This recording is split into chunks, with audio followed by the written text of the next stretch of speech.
pour ce prix de la liberté qui me touche beaucoup, ici à Paris, de recevoir un prix qui, en quelque sorte, est attribué non pas à moi uniquement personnellement, mais qui va directement à toutes les personnes qui aujourd'hui sont en prison, les prisonniers de conscience, les prisonniers politiques, et chaque jour, pratiquement, le nombre s'accroît.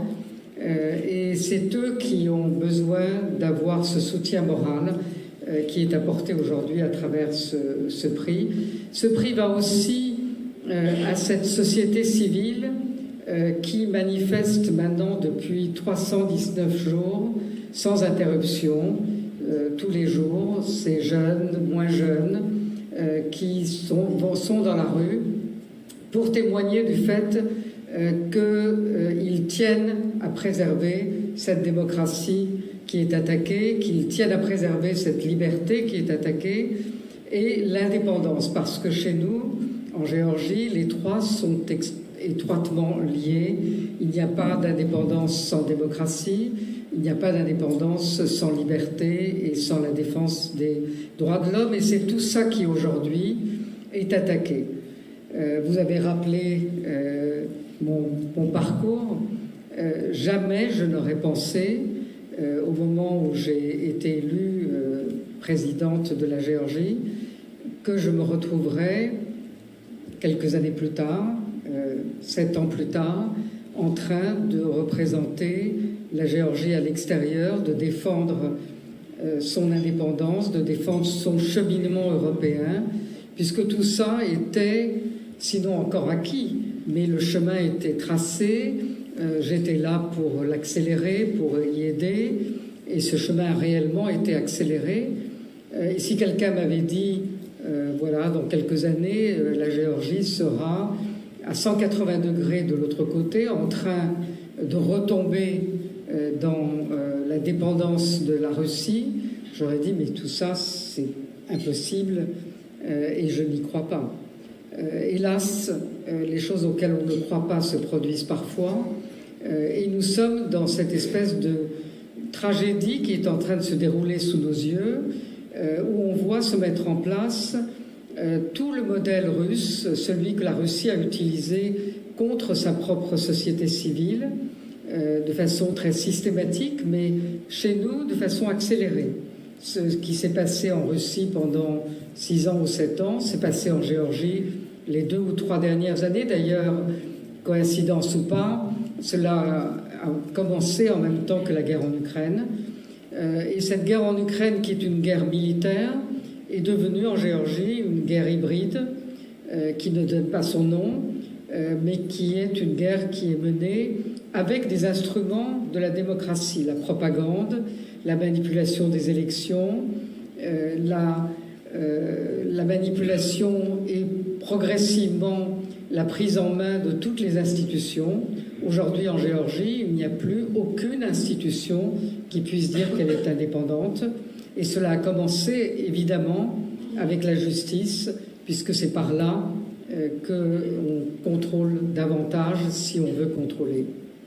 Donc, méthodiquement, cette prise en main, qui est une capture d'État, qui n'est pas encore acquise, parce que tant qu'il y aura dans la rue ces personnes qui se battent, tant que la société civile, qui n'est pas une société civile russe, continuera à défendre ce qu'elle a acquis si difficilement au cours de ces 30 dernières années, depuis l'indépendance du pays, ça ne sera pas terminé. Mais cette capture d'État est en cours, c'est la stratégie hybride de la Russie, et la Géorgie, comme souvent, comme trop souvent dans son histoire, est pour la Russie l'endroit où l'on teste, c'est un petit pays, où l'on teste ce que l'on pourrait faire ailleurs. Et ce test est en train de se dérouler en Géorgie. Il a aussi connu des variantes, hier en Moldavie, en Roumanie, de certains des aspects de ce que nous avons connu, de ce que nous avons dénoncé, de ce que j'ai dénoncé. Et quand je l'ai dénoncé, on m'a dit, est-ce que vous avez des preuves ? de la manipulation électorale, de la propagande, des attaques cyber. Les preuves, une fois qu'on les a, c'est déjà trop tard.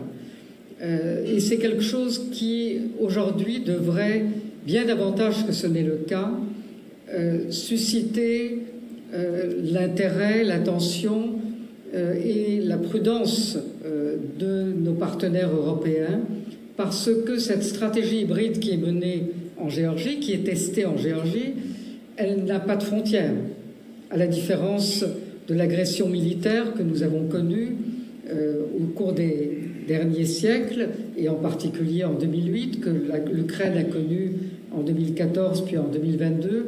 Ça, c'est réservé, comme on le voit aujourd'hui avec les drones, aux pays qui sont limitrophes, l'Estonie, la Pologne, mais la stratégie hybride, celle qui vise à infiltrer les populations par la propagande, à générer de la déstabilisation et ensuite à manipuler les élections, ça, c'est quelque chose qui peut être appliqué n'importe où, en Europe ou ailleurs.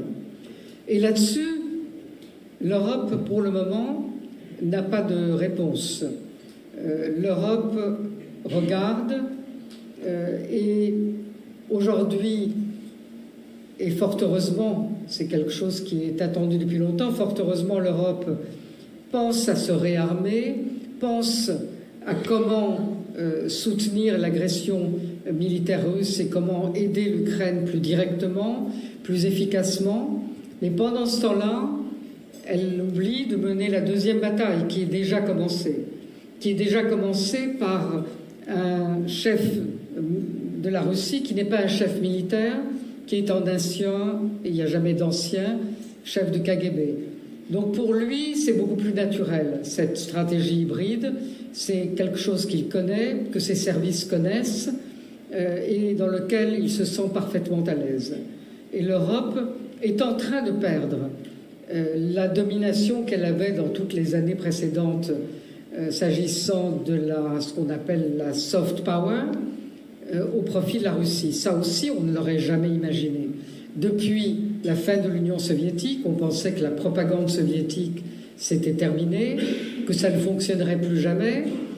Et en revanche, l'Union européenne, l'Europe, a connu tous ces grands succès par cette soft power, par l'attraction qu'elle exerçait.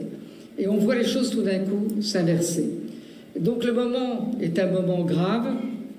C'est le moment pour une politique de l'Union européenne qui ne soit pas uniquement une politique de défense et de défense militaire qui, je le répète, est indispensable. Et sous mon autre casquette ancienne, j'avais beaucoup milité pour cette politique de sécurité et de défense européenne. Donc je n'en suis que très heureuse de la voir enfin commencer à se développer. Mais ce ne doit pas signifier que l'Europe arrête d'avoir une politique extérieure, une politique énoncée. Et je dois ici regretter très vivement et publiquement que l'Union européenne, s'agissant de la Géorgie, ce pays auquel on a accordé le statut de candidat si récemment, il n'y a pas de politique énoncée. Il y a de temps en temps quelques communiqués qui déplorent telle ou telle arrestation, telle ou telle violence, tel ou tel excès d'un régime qui ressemble de plus en plus à l'autoritarisme russe, mais pas de politique élaborée, pas de politique annoncée, des sanctions qu'on n'arrive pas à mettre en œuvre à cause, dit-on, d'un seul pays, la Hongrie, pour ne pas la nommer, mais ce n'est pas tout. La politique, ce n'est pas seulement les sanctions, ce n'est pas seulement quelques condamnations ici ou là, c'est l'expression de comment est-ce que l'Union européenne, l'Europe, compte se défendre contre cette nouvelle guerre hybride, comment est-ce qu'elle compte conserver ce qui est son futur stratégique, puisque notre futur, c'est l'Europe et nous n'avons pas d'autre, mais l'Europe, son futur stratégique, c'est aussi la mer Noire, le Caucase et l'ouverture sur l'Asie centrale, où sont tous ces minerais chers au président Trump, par exemple. Donc nous avons là un vrai défi qui est un défi pour nous et une tragédie pour nous, mais un vrai défi pour l'Europe, que l'Europe doit rapidement relever, parce que ce qui arrive chez nous peut arriver demain chez vous. Merci. Merci.